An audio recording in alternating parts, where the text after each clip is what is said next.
Bienvenue à Viens, suis-moi primaire. Cette semaine, nous étudierons la leçon intitulée « Une voix de joie pour les vivants et les morts ».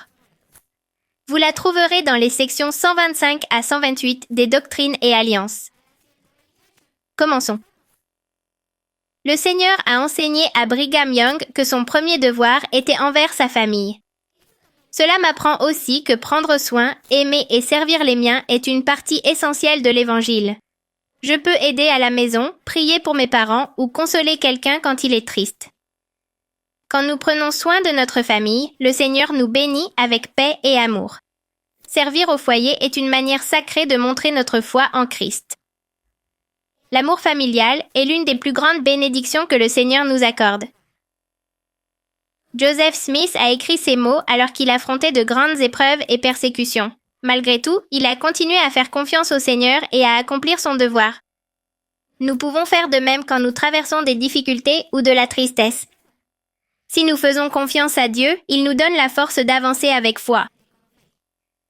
Le Seigneur ne nous abandonne jamais, même dans les moments les plus sombres. Chaque épreuve est une occasion de nous rapprocher de lui. Le Seigneur a ordonné que les ordonnances, comme les baptêmes pour les morts, soient enregistrées. Cela montre l'importance de l'œuvre du temple et de la famille. Chaque nom enregistré représente une personne qui peut recevoir les bénédictions de l'Évangile. En participant à l'histoire familiale ou au baptême pour les morts, nous contribuons à une œuvre céleste. Ce qui est fait avec foi sur terre a un écho éternel dans les cieux. Le Seigneur se souvient et valorise chaque effort que nous faisons pour ses enfants. Joseph Smith a enseigné que les vivants et les morts sont unis dans une grande chaîne d'amour. Nous avons besoin de nos ancêtres autant qu'ils ont besoin de nous. Le temple nous unit comme familles éternelles et cette union fait partie du plan de Dieu. Quand nous cherchons des noms et faisons leur œuvre, nous ressentons l'esprit et leur gratitude. Aider les morts à recevoir les ordonnances nous rapproche davantage du Christ. Cette œuvre sacrée remplit notre cœur de joie et d'espérance éternelle. Le Seigneur souhaite que nous prenions soin les uns des autres en tout temps.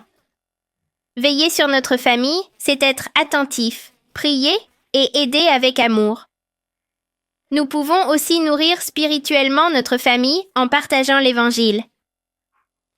Chaque petit acte de service renforce les liens familiaux. L'exemple d'amour au foyer invite l'Esprit du Seigneur. Dieu promet des bénédictions quand nous mettons notre famille en premier. Le baptême est une porte vers le royaume de Dieu que tous ses enfants devraient recevoir. Même ceux qui sont morts peuvent le faire par les ordonnances par procuration au temple. Cet enseignement montre l'amour parfait et juste de notre Père céleste. Chaque fois que nous participons à cette œuvre, nous aidons à accomplir son plan de salut. L'Évangile est pour tous, peu importe quand ou où ils ont vécu.